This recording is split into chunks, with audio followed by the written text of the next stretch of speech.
loin de toi. Tu connais ce verset? Soumettez-vous à Dieu. Résistez au diable et il... Oh, alléluia! Il n'a pas le choix. Il n'a pas le choix. Si tu ne lui donnes pas l'accès, le diable doit fuir. C'est pas qu'il peut, c'est pas que peut-être, c'est qu'il... Tu veux le dire avec moi? Il doit fuir. C'est marqué dans le ciel, c'est l'autorité du Seigneur.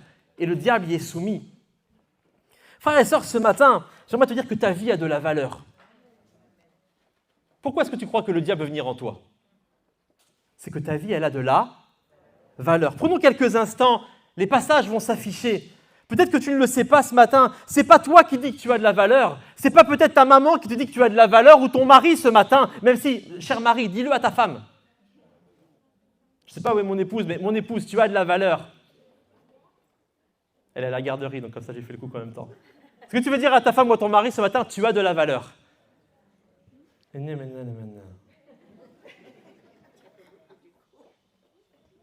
y a des choses à régler avant de le dire ce matin ou les couples voulaient qu'on se voie d'abord? Il y a eu une histoire avant?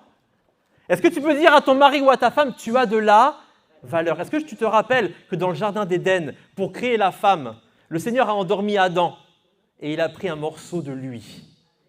Mon ami, ton épouse ce matin, c'est un morceau de toi. Alors lorsque tu dis à ta femme ou à ton mari, tu as de la valeur, tu te le dis aussi à toi. Vous n'êtes qu'une seule chair.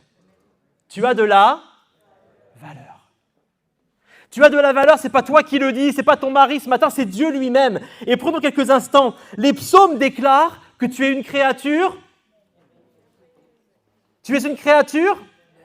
Alors je comprends que tu ne veuilles pas dire le mot diable, mais créature merveilleuse, s'il te plaît. Tu es une créature merveilleuse. Et les psaumes disent aussi que même ta mort, elle a du prix aux yeux de Dieu. Alléluia. C'est tout ce qui apparaît là dans les références. Vous pourrez les lire à la maison. Dieu déclare dans le livre d'Ésaïe que tu as du prix à ses yeux, que tu es honoré et qu'il t'aime. Dieu te connaît par cœur. Il connaît le nombre de tes cheveux, même ceux qui manquent. Même s'il en manque beaucoup. Il connaît le nombre de tes cheveux. La Bible dit aussi, il compte le nombre de tes pas. Et la Bible dit que lorsque tu es triste ou que tu pleures, il recueille tes larmes. Amen. Quel Dieu merveilleux, n'est-ce pas? Tu as de la valeur. Tu as de la valeur. Tu es si précieux à ses yeux que pour te sauver du péché, Jésus t'a racheté à un grand prix. Sa propre vie. Dieu a donné son Fils pour toi. Tu as de la valeur. Tu as de la valeur, tu as même tant de valeur qu'il t'a placé sous la plus grande des protections. Lui-même. Psaume 91. Celui qui demeure sous l'abri du Très-Haut repose à l'ombre du Tout-Puissant. C'est Dieu qui te protège sous son abri. Il t'a mis dans le meilleur des coffres-forts. Il t'a mis dans l'endroit le plus sécurisé possible, pas seulement de la terre, de l'univers, mais de tout ce qui existe. Il t'a caché en lui. Tu es précieux. Tu es précieux, tu es sous son abri, tu es dans sa demeure. La Bible aussi dit, il ne dort jamais. Tu connais le texte? Il ne sommeille ni ne dort, celui qui garde, et ta vie à toi aussi ce matin. Il ne dort pas, il ne dort jamais pour te garder, son regard est sur toi. Il veille sur toi et te protège du diable. Pourquoi? Parce que le diable, il est dit dans Jean 10, qu'il ne vient que pour voler, tuer et détruire. Tu es précieux, tu as de la valeur. Et il y a un voleur qui voit ta valeur. Il y a un voleur qui veut venir prendre cette valeur. Tu as de la valeur et le diable veut entrer dans ta vie pour te voler et te détruire. Frères et sœurs, mais quel propriétaire d'un si grand trésor donnerait l'accès aux voleurs? Alors, à part peut-être le musée du Louvre en ce moment.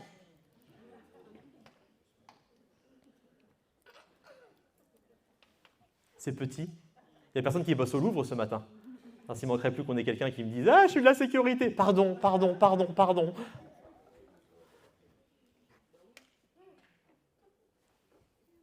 Ça paraît logique à quelqu'un ce matin que si tu as un bien précieux, tu ne donnes pas l'accès à ce bien au voleur? Ça paraît logique à tout le monde? Qui ferait cela? Qui donnerait l'accès à celui qui viendrait voler? C'est une évidence, n'est-ce pas?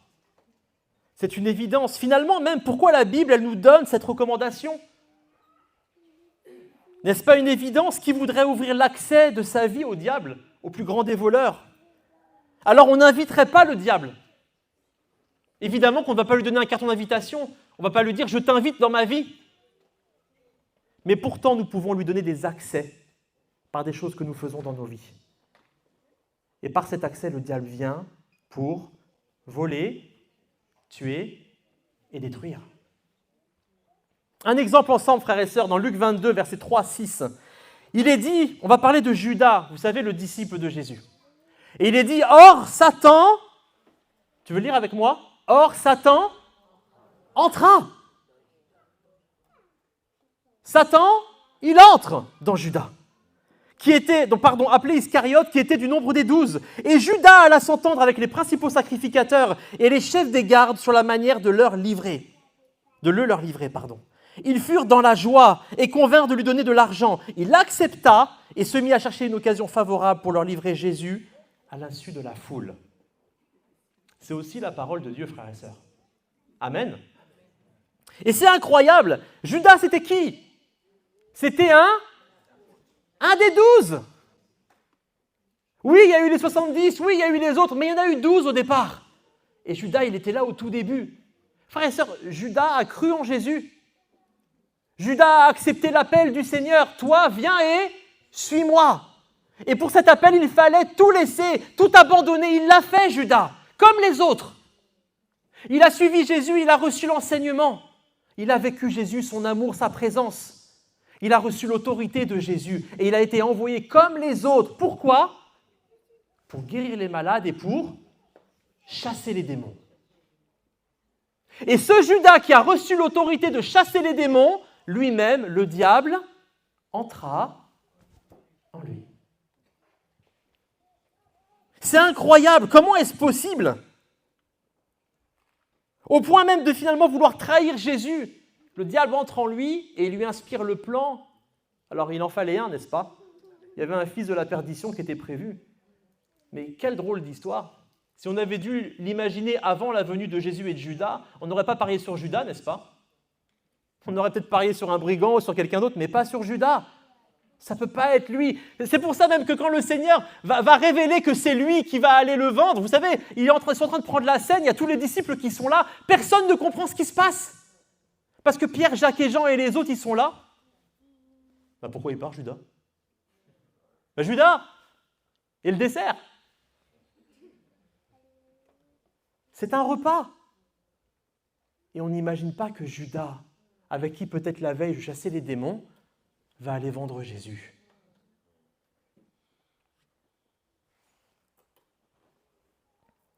En fait, frères et sœurs, comment c'est possible cette histoire? Le diable est entré dans Judas, simplement parce que Judas l'a laissé rentrer. Tu veux dire amen avec moi ce matin? C'est aussi simple que ça. Il lui a donné l'accès à sa vie. Comment il lui a donné l'accès? Dans Jean 12, Jean chapitre 12, il est parlé de Marie qui va répandre un parfum de grand prix sur Jésus. C'est un geste d'adoration et d'amour. Il est dit au verset 4, un des disciples, Judas Iscariote, celui qui devait le livrer, dit alors, « Pourquoi n'a-t-on pas vendu ce parfum 300 deniers pour... » Comme il est gentil, Judas. Quelle belle personne. Il pense aux pauvres. Presque, vous savez, c'est un reproche à Jésus. Jésus, tu te laisses parfumer alors qu'on aurait pu nourrir les autres? Bravo, Jésus. Bravo.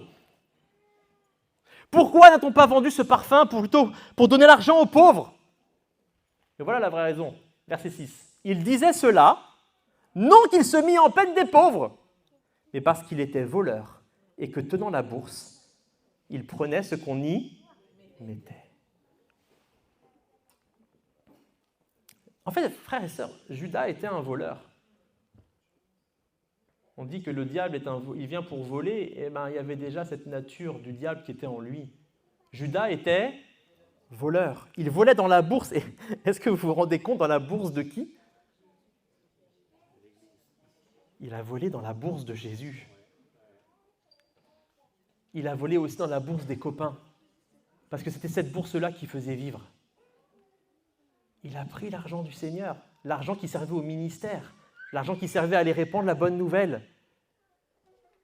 Il allait prêcher d'un côté, il allait guérir d'un côté et il prenait l'argent de l'autre. Frères et sœurs, encore ce matin, je pourrais presque m'arrêter là.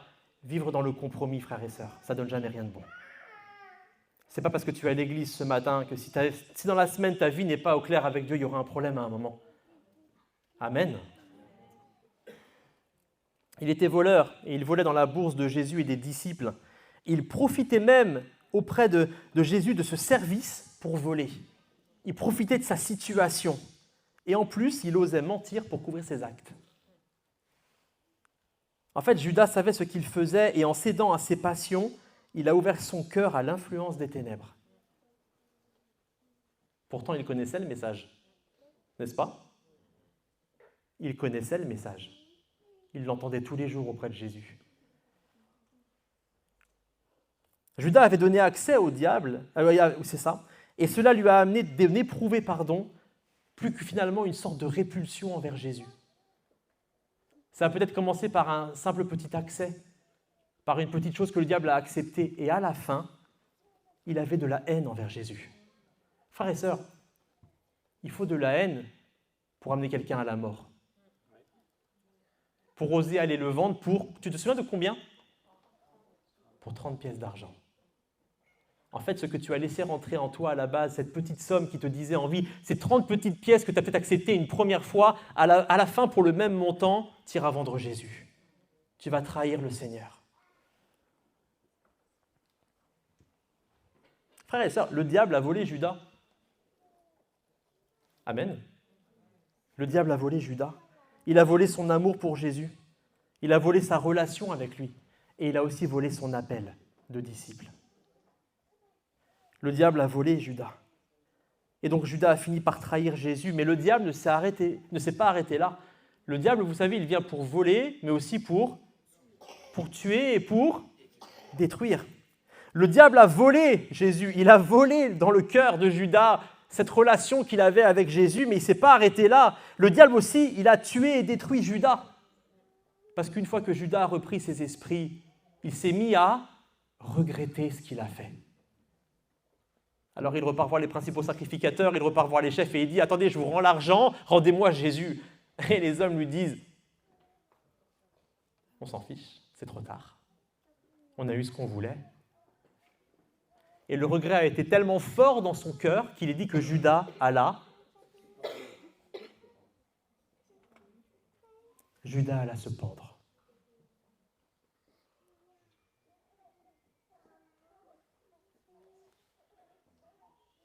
Lui qui a annoncé la bonne nouvelle, le salut, il était là quand il y a eu Jean 3,16. Il était là lorsque les personnes ont été guéries. Il était là lorsque la bonne nouvelle était prêchée. Il était là et lui-même finit sans Jésus à se pendre. Parce qu'il a donné l'accès à un moment. Parce qu'il n'a pas fermé la porte de sa vie au diable. Il a été volé, tué et détruit. Et le souvenir que l'on aura de lui pour toute éternité, c'est qu'il est le fils de la perdition. Quelle fin terrible! Quelle fin terrible! Ça a été, finalement on pourrait prendre cette expression, ça a été la vraie descente aux enfers. Lui qui était avec Jésus, il y a eu la descente aux enfers. Et frères et sœurs, ne vous y trompez pas, c'est là le plan du diable, pour chacun d'entre nous. Il a le même objectif pour ta vie que pour celle de Judas, que tu finisses par trahir Jésus. Que tu finisses par trahir Jésus, que toi-même tu plonges dans les ténèbres. Alors quels sont ces accès finalement que nous donnons? Comment est-ce que nous donnons accès au diable dans nos vies? On l'a dit tout à l'heure, on ne lui donne pas un carton d'invitation, on ne lui dit pas « viens en moi en cet instant ». On parle d'accès qui sont donnés. On va revenir à Éphésiens 4 et on va lire le passage où il y a ce fameux verset 27, « Ne donnez pas accès au diable ». Voici ce qu'il est dit. « Si vous vous mettez en colère, ne péchez pas, que le soleil ne se couche pas sur votre irritation. Ne donnez pas accès au diable. Que celui qui dérobait ne dérobe plus, coucou Judas, mais qu'il prenne plutôt de la peine en travaillant honnêtement de ses mains pour avoir de quoi donner à celui qui est dans le besoin. Qu'il ne sorte de votre bouche aucune parole malsaine, mais s'il y a lieu, quelques bonnes paroles qui servent à l'édification nécessaire et communiquent une grâce à ceux qui l'entendent. Verset 30. Ce verset est incroyable. N'attristez pas le Saint-Esprit de Dieu, par lequel vous avez été scellés pour le jour de la rédemption. Que toute amertume, animosité, colère, clameur, calomnie, ainsi que toute méchanceté soit ôtée du milieu de vous. On peut dire amen ensemble ce matin, frères et sœurs? Quel programme? Quel contexte? Le premier accès par lequel le diable peut venir dans ta vie, le premier accès que tu peux donner à l'adversaire, j'ai une mauvaise nouvelle, c'est le caractère. Frères et sœurs, avoir un mauvais caractère n'est pas une qualité. Je répète, avoir un mauvais caractère n'est pas une qualité. Parce qu'aujourd'hui, quand tu parles avec certaines personnes, tu as presque l'impression que c'est ce qu'ils ont de mieux à te proposer. Ah, moi, tu sais, je suis comme ça. Hein. Bah oui, c'est toujours comme ça. Mon père était comme ça, moi, je suis comme ça. Et puis, hop, hop, hop, j'y vais. Oui, je me mets en colère, mais tu sais, cette colère qui est en moi, c'est une force qui m'aide dans la vie. Ah bon? Un incendie de forêt, ça aide dans la vie? Une bombe atomique, ça aide dans la vie? Il y a des personnes, quand vous les écoutez, et parfois même des chrétiens, mais personne ici ce matin. Merci Seigneur, on fait ce qu'il faut, on est tous sanctifiés, on est limite au ciel ce matin.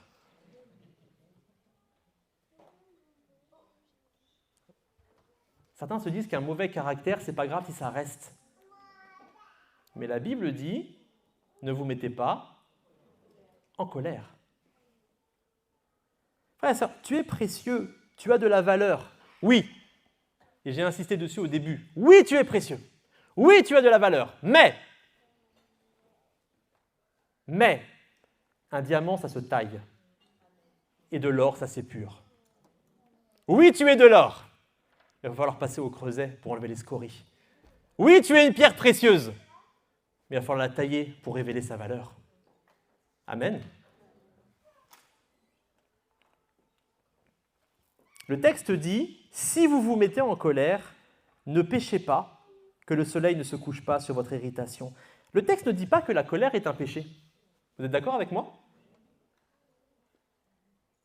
Le texte dit, si vous vous mettez en colère, alors ne péchez pas. Ne pêche pas ensuite à cause de ta colère. Ta colère peut amener un péché bientôt. En fait, ta colère, elle est quoi? Elle est une porte ouverte au péché. Un accès au péché. La colère n'est pas le péché, la colère est une porte d'accès au péché. Et si tu t'es mis en colère, arrête. Arrête tout de suite. Arrête au plus vite. Parce que qu'est-ce qui se passe? L'adversaire, il te regarde aussi. On a parlé du Seigneur. Mais là, l'adversaire, il détecte la colère. Il détecte les œuvres de la chair. Il les sent de très loin. Vous savez, c'est un peu comme dans l'océan, on dit le requin, il sent le sang, je crois, à des kilomètres. L'adversaire, il sent s'il peut venir te grignoter. Il sent que ça commence à monter en toi par le caractère. Et là, qu'est-ce qu'il voit au travers de ta colère? Il voit une grande porte d'accès ouverte dans laquelle il va pouvoir venir pour voler, pour tuer et pour... Vous êtes toujours avec moi? Après la colère, le diable vient amplifier la colère. Et qu'est-ce qui se passe? Tu te fais voler ta joie. Tu te fais voler ta joie, mais ce n'est pas tout. Tu peux aussi te retrouver à avoir une relation qui est tuée. Vous savez, il y a des couples qui se mettent en colère l'un contre l'autre tout le temps. Ça tue des couples, frères et sœurs. Amen. Et vous savez, des fois, il n'y a pas besoin d'accompagnement pastoral quand c'est comme ça. Ce qu'il y a besoin, c'est que la colère, elle s'arrête. Amen. Lorsque tu laisses la porte ouverte à la colère, le péché vient, le diable vient, il vient amplifier la colère pour voler ta joie, on l'a dit, tuer ta relation, peut-être avec tes enfants, peut-être avec ton frère en Christ. Alors que la Bible, elle nous dit, pardonnez-vous mutuellement. Pardonnez-vous mutuellement. Apportez-vous des bonnes paroles. Et finalement, après avoir volé, après avoir tué, il vient détruire quelque chose en toi.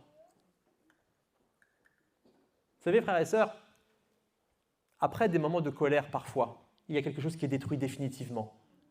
Parce que selon les mots que l'on a dit à la personne, on ne s'en relève pas comme ça. Même après, peut-être qu'il y aura de la repentance. On va se demander pardon. Mais la confiance est cassée. L'amour peut être abîmé. Et il faut du temps pour que ça revienne. Alors ce matin, ne donne pas accès au diable. Si ton caractère est dans la colère, le Seigneur peut le changer. Tout est possible à Dieu. Alléluia. Alléluia. Les gens n'osent pas dire Alléluia parce qu'ils vont dire, le pasteur va penser que j'ai un problème avec la colère. Le Seigneur peut tout changer en toi ce matin. Alléluia. Le Seigneur veut prendre le diamant que tu es et le tailler. Et on a parlé de la colère. On cite souvent la colère parce que c'est très visible. Mais il y a d'autres choses qui nous sont dites au verset 31. Il est parlé de l'amertume, de l'animosité, de la colère, de la clameur, la calomnie, ainsi que toute méchanceté. Frère et sœurs, avoir de l'amertume ou de l'animosité, c'est aussi une porte ouverte à l'adversaire. Quand tu restes amer envers quelqu'un, l'adversaire a un droit. Quand tu as de l'animosité envers quelqu'un, l'adversaire a un droit. Alors que Dieu, lui, il veut imprimer en toi son caractère. Dieu veut imprimer en toi son caractère par le Saint-Esprit. Et vous connaissez forcément le passage de Galates 5, où il est dit au verset 20, « Mais le fruit de l'Esprit, c'est l'amour, la joie, la paix, la patience, la bonté, la bienveillance, la foi ou la fidélité, la douceur et la maîtrise de soi. » Le Saint-Esprit vient tout transformer en toi. On l'a dit il y a 15 jours. Le royaume de Dieu, c'est de là. Ah, il y avait une personne qui était là.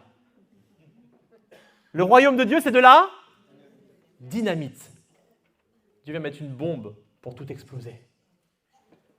Le Saint-Esprit vient tout transformer en toi pour que tu reflètes Christ et le caractère de Christ. Il vient enlever ce que tu es pour qu'on ne voit plus que Christ en toi. Parce que c'est plus toi qui vis, c'est Christ qui vit en toi. Le caractère de Christ, mon frère, ma sœur, te protège des portes d'accès au diable. Si tu restes dans l'amour, tu ne crains rien. Si tu restes dans la joie du Seigneur, tu ne crains rien. Si tu restes dans la paix du Seigneur, tu ne crains rien. Mais tous les autres aussi, la maîtrise de soi est importante. La foi est importante, la bonté est importante. Si tu manques de bonté, frères et sœurs, qu'est-ce qui t'anime? Tout à l'heure, on a chanté « Dieu, tu es si bon ». Est-ce qu'on peut dire ça de toi ce matin? Est-ce qu'on peut dire « Oui, lui, il est tellement bon. Il a de la bonté en lui. » C'est le caractère de Dieu.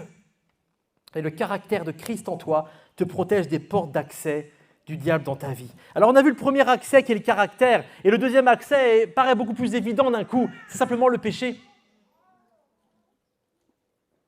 Et là il y a deux exemples qui nous sont donnés, le verset 28 et le verset 29. Il est dit que celui qui dérobait ne dérobe plus. Ça paraît évident, n'est-ce pas? C'est des choses que l'on a bien imprimées en nous. Mais voici ce qu'il est dit au verset 29. Qu'il ne sorte de votre bouche aucune parole malsaine ou mauvaise. En fait, le texte ici, il nous parle du péché, mais dans ce que tu fais, c'est-à-dire le vol, par exemple, mais aussi le péché dans ce que les paroles que tu prononces. Ta bouche, elle est faite pour rendre gloire à Dieu, pas pour proclamer des choses vaines, peut-être des choses méchantes, des choses inutiles. On a conscience que lorsqu'on commet le vol, l'adultère, la violence, on fait le mal. Et il y a une porte d'accès au diable, ça on est d'accord, c'est des péchés, c'est des moyens d'accès. Frères et sœurs, notre langue peut l'être aussi. Et Jacques 3, texte connu aussi, mais qu'on rappelle ce matin, dit à partir du verset 4, « Voyez encore les navires, si grands qu'ils soient et poussés par des vents impétueux, ils sont gouvernés par un tout petit gouvernail au gré du pilote. » Verset 5, de même, la langue est un petit membre, mais elle a de... Ah, combien elle est prétentieuse notre langue, frères et sœurs. Voyez comme un petit feu peut embraser une grande forêt. Je dirais même qu'une allumette suffit. Or, la langue aussi est un feu. Elle est même le monde de l'injustice. La langue a sa place parmi nos membres. Elle va souiller tout le corps et embraser tout le cours de l'existence. Embraser qu'elle est, vous savez d'où vient le feu? Embraser qu'elle est de la... La langue, frères et sœurs, ça peut être un feu qui vient de l'enfer. Lorsqu'elle est mal utilisée, lorsque tu te mets en colère, lorsque tu fais du mal, c'est une arme. C'est une arme puissante qui peut détruire. C'est un feu qui peut embraser ta vie et celle de ta famille. Attention à ta langue. Attention à ta langue. Il y a le péché qui peut venir au travers d'elle. On l'a dit ce matin, Dieu t'aime. Amen. Dieu t'aime, tu es sa joie. Et il vit en toi par le Saint-Esprit qui t'assiste et qui te défend. Vous savez cela que le Saint-Esprit, c'est son rôle? Il est le défenseur, il est le consolateur et il est l'assistant de ta vie. C'est ce que Jésus nous dit dans Jean 14 et dans Jean 16. Il va vous donner un autre consolateur qui viendra, le Saint-Esprit survenant sur vous. Il vit en toi, le Seigneur par le Saint-Esprit. Il t'assiste, il te défend. Alors ne l'attriste pas.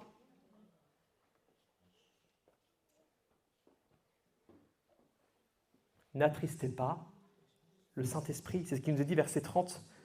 N'attristez pas le Saint-Esprit de Dieu, par lequel vous avez été scellés pour le jour de la rédemption. Le Seigneur a mis son sceau sur toi par le Saint-Esprit. Mais le Saint-Esprit, il vit en toi. Et le Saint-Esprit, il voit. Et il voit même tout ce que les hommes ne voient pas. Il voit ce que tu penses, il voit ce que tu dis, il voit ce que tu fais. Il est là en permanence avec toi. Et merci Seigneur qu'il soit là tout le temps avec nous. C'est une grâce. Mais si on veut bien qu'il soit là tout le temps avec nous, il va tout voir. Il va tout savoir. Et frères et sœurs, parfois, le Saint-Esprit est attristé dans notre cœur. Nous attristons Dieu. Parce que Jésus t'a racheté des ténèbres. Amen. Il t'a racheté des ténèbres. Et parfois, toi, tu réinvites le diable dans ta vie. Jésus est venu le combattre. Il est mort à la croix. Il a remporté la victoire. Et tu retournes à celui que le Seigneur t'a délivré. N'attristez pas le Saint-Esprit. Quand tu donnes accès au diable, tu lui donnes accès à la demeure de Dieu. Tu es la demeure de Dieu. Quand tu donnes accès au diable, tu lui donnes accès à ta demeure, à la demeure de Dieu. Alors forcément, cela l'attriste. Donnons de la joie au Seigneur, frères et sœurs. Vous savez que la joie du Seigneur, elle est votre force. Et tu as besoin que le Seigneur soit réjoui en toi pour être fort en lui. Le Seigneur veut se réjouir en toi. Et moi, je veux me réjouir dans le Dieu de mon salut. Alléluia. La joie du Seigneur, c'est puissant. On en parlait cette semaine. La joie du Seigneur, c'est puissant. Mais aussi la tristesse, ça peut être très puissant, frères et sœurs. Choisis la vie. Choisis la joie. Choisis le fruit de l'esprit. Le Seigneur a mieux pour toi. Et je le dis, comme on a dit pour commencer, quand tu réjouis le Saint-Esprit, alors le diable, il fuit loin de toi. Le diable ne supporte pas de voir Dieu réjoui en toi. Le diable ne supporte pas que tu sois soumis à Dieu, que tu lui résistes. Le diable ne supporte pas que tu aies le fruit de l'Esprit qui se manifeste en toi. Le diable ne supporte pas lorsque tu te mets en colère et que tu décides d'arrêter la colère. Alléluia. Lorsque, frères et sœurs, je vais te donner une image. Le texte dit ici, si vous vous mettez en colère, ne péchez pas. Lorsque tu te mets en colère, je te dis, le diable, il détecte la colère et il se met à foncer vers toi pour rentrer. Et là, ce qu'il ne sait pas, c'est que toi, si tu décides à ce moment-là d'arrêter la colère, devant le diable, tu prends la porte de ta vie et là, tu lui envoies en pleine tête. Et alors que le diable est en train de foncer sur toi pour rentrer, il se prend l'armure de Jésus-Christ dans ta vie. Et le diable ne peut rien contre toi. Claque-lui la porte au nez. Claque la porte à l'adversaire. Ça fait mal parfois. Parce qu'on a envie de se mettre en colère.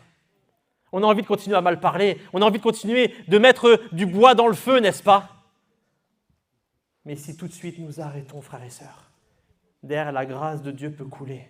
Nous faisons taire notre chair et l'adversaire n'a plus aucun accès à ta vie. C'est alors que tu es dans la victoire en Jésus-Christ. Et c'est alors que tu ne crains pas de finir comme Judas. Frères et sœurs, le diable est patient. Ça a mis 3 ans avec Judas. Entre le moment où il a été choisi par Jésus et où il l'a livré, il s'est passé 3 ans de peut-être petits vols, et puis un peu plus gros, et puis un peu plus gros. Le diable va être patient. Mais à la fin, son objectif est le même. S'il a l'accès, il veut que tu trahisses Jésus.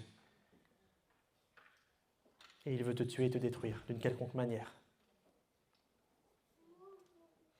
Alors, ce matin, j'aimerais conclure, frères et sœurs, en te donnant quelque chose d'important, en te disant quelque chose d'important.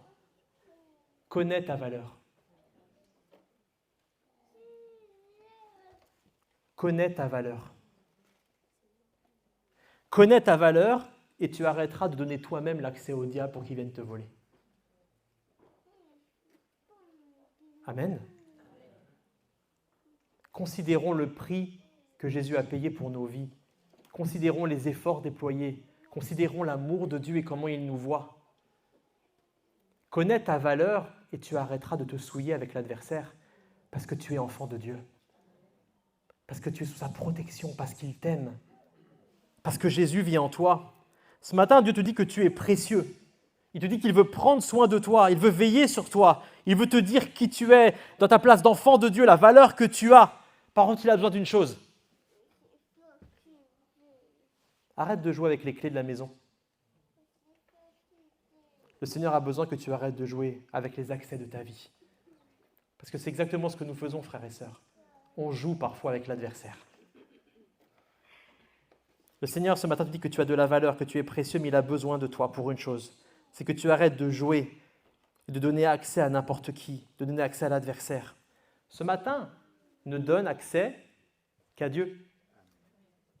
Ne donne accès qu'à Dieu. Est-ce qu'on peut prier ensemble, frères et sœurs? Alléluia. Merci, Seigneur. Seigneur, nous bénissons ton nom.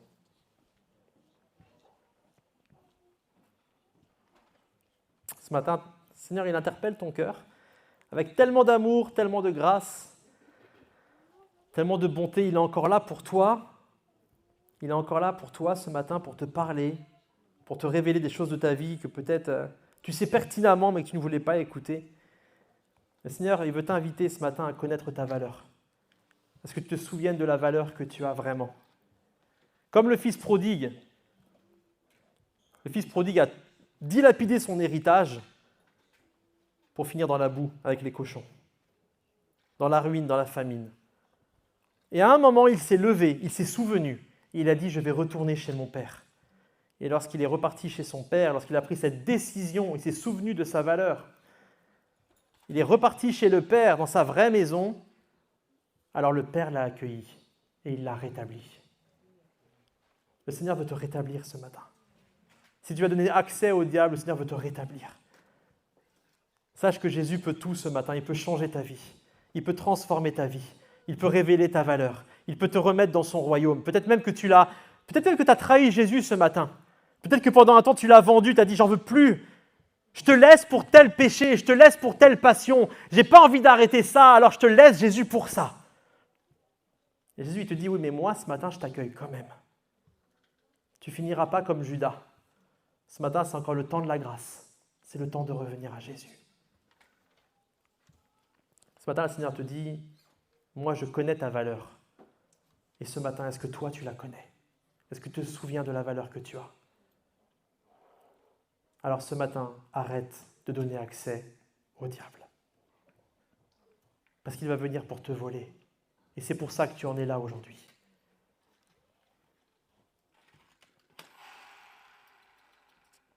Ce matin, est-ce que tu veux dire à Dieu, je ne veux te donner accès qu'à toi? Je n'aimerais pas faire un appel particulier pour ceux qui auraient donné l'accès au diable. Ça, c'est entre vous et Dieu. Juste appeler peut-être quelqu'un qui voudrait dire, Seigneur, je ne veux te donner l'accès qu'à toi. Parce que peut-être qu'on a des personnes qui ont laissé le Seigneur, mais peut-être que dans ta vie, tu joues un petit peu avec ça quand même. Et toi, en tant que chrétien, tu as besoin d'entendre cette prédication ce matin, ce message de Dieu, de dire à Dieu, Seigneur, maintenant, je ne veux te donner l'accès qu'à toi. Je veux laisser mon caractère et qu'il soit transformé. Je veux laisser mes péchés. Je veux qu'il soit cloué à la croix. Tout ce qui est de la chair. Et je ne veux te donner accès qu'à toi. Seigneur, je veux faire de ma vie ta joie. Je veux faire de ma vie ta joie. Seigneur, je prie ce matin pour tous ceux qui sont en train de te parler dans leur cœur, en train d'avoir ce moment avec toi, où ils sont face à face. Je sais que tu les écoutes, je sais que tu les regardes, je sais que tu les vois. Seigneur, merci pour ta grâce qui coule en eux par le Saint-Esprit maintenant. Merci parce que tu es en train de rappeler des valeurs ce matin. Tu es en train de rappeler, Seigneur, la valeur de mon frère, de ma sœur. Tu es en train de lui dire combien tu l'aimes, combien il est précieux pour toi. Tu es aussi en train de lui montrer les portes ouvertes, les portes d'accès que certains ont laissées. Et tu viens par ta puissance pour les refermer dans le nom de Jésus. Seigneur, ce matin, l'adversaire est expulsé de nos maisons au nom de Jésus. Ce matin, au nom de Jésus, l'adversaire sort de nos vies au nom de Jésus. Partout où il a eu accès, il sort maintenant par la puissance du nom de Jésus. Et Seigneur, alors que le diable sort derrière, toi, tu refermes la porte. Tu refermes la porte, Seigneur. Et tu remets ton enfant dans la sécurité. Tu remets ton enfant entre tes précieuses mains. Et maintenant, il ne risque plus rien. Merci pour ta grâce qui se manifeste ce matin. Merci pour ta bonté qui se manifeste dans les cœurs, dans les vies. Merci pour cette réconciliation. Seigneur, maintenant que le diable est parti, que tu puisses prendre toute la place par le Saint-Esprit dans le nom de Jésus. Prends toute la place par le Saint-Esprit. Remplis les cœurs vides. Remplis ceux qui ne savent pas comment faire. Remplis même nous, Seigneur, tous, parce qu'on a plus besoin de toi, toujours plus de toi, Seigneur. Prends toute la place et que tu sois réjoui dans nos maisons, dans ta demeure, parce que nous sommes ton temple et c'est une grâce. Seigneur, ce matin, nous voulons dire à toi la gloire, l'honneur, la puissance, au siècle des siècles. Amen. Est-ce qu'on peut dire la parole du Seigneur ce matin? Alléluia! Alléluia! Le Seigneur est vivant. Béni soit le Seigneur. Amen. Amen, amen. On va terminer par quelques annonces.